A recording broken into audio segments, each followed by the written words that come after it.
Evening, everybody. Time of recording this is a little after 8:30, Monday, October 2nd, 2023. And I just wanted to do this tonight just because when it comes to Detroit City, I'm in an interesting headspace after the two matches that we experienced last week. To provide context, the last time I did a video that I remember was, other than the recap that, Adam filmed of Mad Cat Jam and I, soaked to the bone, Wednesday night after the match one of the matches I'll describe, was City needing to go into the week knowing that if they won both matches, not only would they still be in a playoff spot at 8th place, they would be in 6th. Because a win, they'd be jumping both Birmingham on tiebreaker and Indy on points. But Wednesday night, the match might have been over even before kickoff when you look at our approach to the match, the personnel selected, some of the attacking talent that had been goal scorers, and key sparks left on the bench at a time that I'm going to ask Trevor James potentially why. Especially when those guys that have been scoring goals and providing the spark to an otherwise lifeless attack are hungry, ready, chomping at the bit. Give their all not only for this team, but also the people that decided to not only go to Keyworth in miserable conditions on Wednesday night, but stay through it and keep cheering and keep singing. Even though it was bleak, not only the weather, but also the match that was played. And it was not only raining buckets on the pitch, but also raining goals in the back of Detroit City's net by Colorado Springs. 3 of them, in fact. And as I walked out, I think it was Mad Cat, Adam, Jam, and I, walking out of media, walking towards the stands Wednesday night, and Dirty Old Town's playing over the loudspeakers, I kind of felt like I was leaving a wake, as opposed to the celebratory nature that we've often become used to. Fast forward to Saturday, and how would this team react after a performance like we saw against Colorado Springs? Again, attacking sparks left on the bench. Michael Bryant was out due to 2 yellow cards getting sent off, so Jalen came in on the right side as a right back. Reese Williams was moved to the bench. Brent Levi's was moved to the bench. Defensive players in attacking positions. And rather than it was more like the American form of football as opposed to the international form of football that this club plays. Because in playing an opponent that needed a win to clinch the playoffs in Indy 11, we were a quarterback, and we just handed the ball off to Indy 11 to run through a wide open path. It's 3-0 in scoreline, but let's be honest, it could have and maybe should have been worse. A team that was aimless in approach, defeated, it looks like defeated in mindset. And even though I'm saying toothless in attack, I know that is a massive, massive understatement. To make matters worse, a team that we were once 5 points clear on, after beating them in September 9th, won their match 2-0 and I'm not talking about Tulsa, I'm talking about Miami, to now not only catch up to us, but overtake us, currently holding the last playoff spot in the Eastern Conference, 1 point above us. Granted, Miami has two incredibly difficult games to finish out the season, in Charleston away and in Sacramento away. But if you were to ask me about our dear beloved Detroit City, if that was a team Wednesday night and Saturday night that looked like they were fighting for a playoff spot, I can tell you absolutely not. That is a team that looks defeated.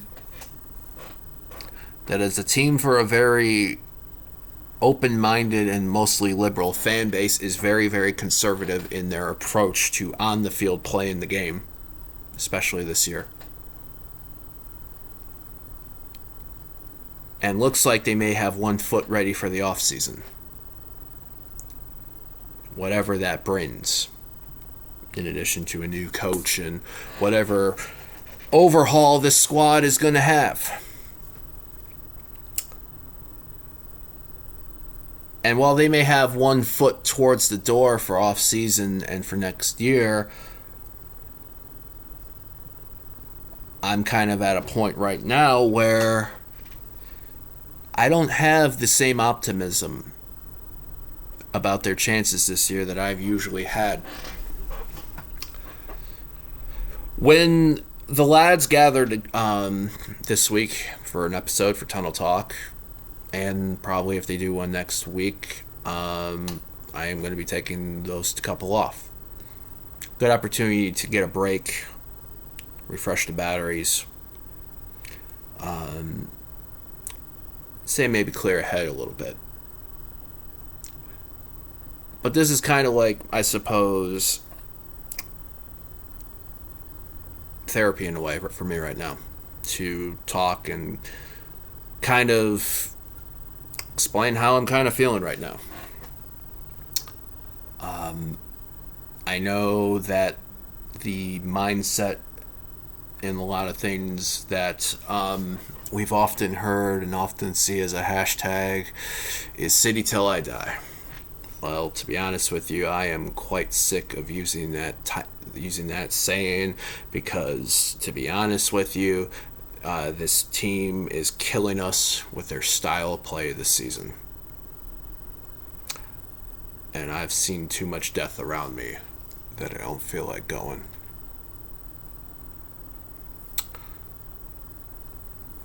We have 2 matches left this season to decide our fate. Loudoun United away this coming Saturday, 6:30 p.m. Eastern, and then a home match to end the year on who knows what the forecast will be.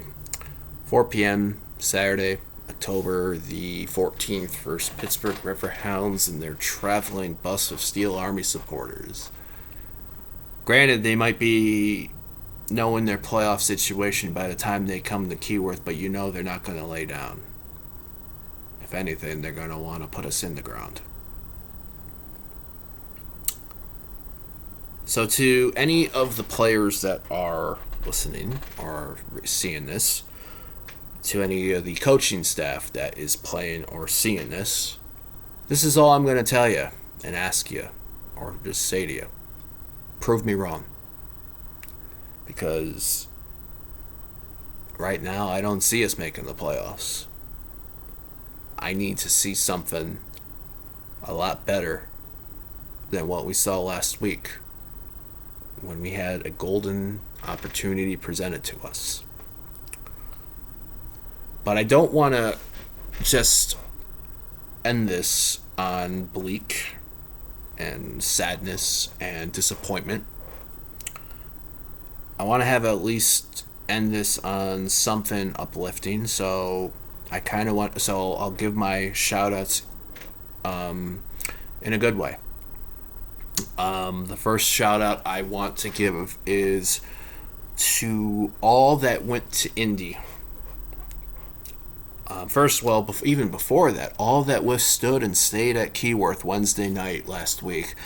in the pouring rain and miserable conditions and god-awful shit performance on the field. And I hope that there aren't any that are still dealing with issues from staying in the entire match in those conditions. And now, to those that traveled on Saturday to Indy, to two of my 451 compatriots that rode on the war bus, along with 28 to 30 or so others that gave up all an entire day's worth to go to Indianapolis and back in the name of Detroit City, to those that traveled in cars, stayed more than one night,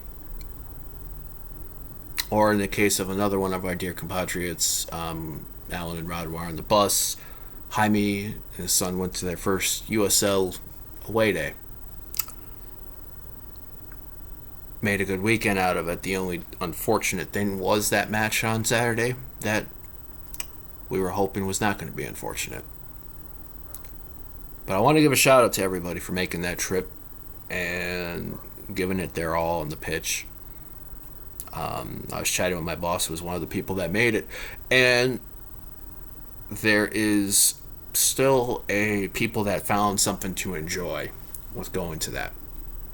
So my shout out, kudos, and commiserations to all that made that trip. I know we may have some people going to Loudon this coming Saturday, so I just wish everybody the best that is making that trip. Shout out to Rasan and ticketing department. Great conversation with him and helping, all guiding, as well as Steve and those that are even helping some of my coworkers as we're looking to potentially show more and more of our people this club and the opportunity to see this club in 2024. So I have no idea I'm going to close with I have no idea what to expect from these last two matches of the regular season. That will decide whether in fact we do make playoffs or if in fact we're going to get started with the off season and what that means. Who returns players? Who takes over for Trevor James coaching? But I will know that win, lose, or draw, City overall, even in this defeated state and this bleak state I may feel. We had moments of celebration 3 years ago today. I don't know when those moments are going to happen again. They'll happen. But for now, all we can do is still hope, somewhat. No matter how bleak we feel, no matter how down in the dumps we are. City overall. Look, whenever the episode that my podcast brothers in arms drop this week, feel free to check it out. And my shout out to all of them. As long as anybody that I've talked to this past week during this interesting time. My eternal thanks to y'all. And that's all I got for now. Night, everyone. We continue to go onward.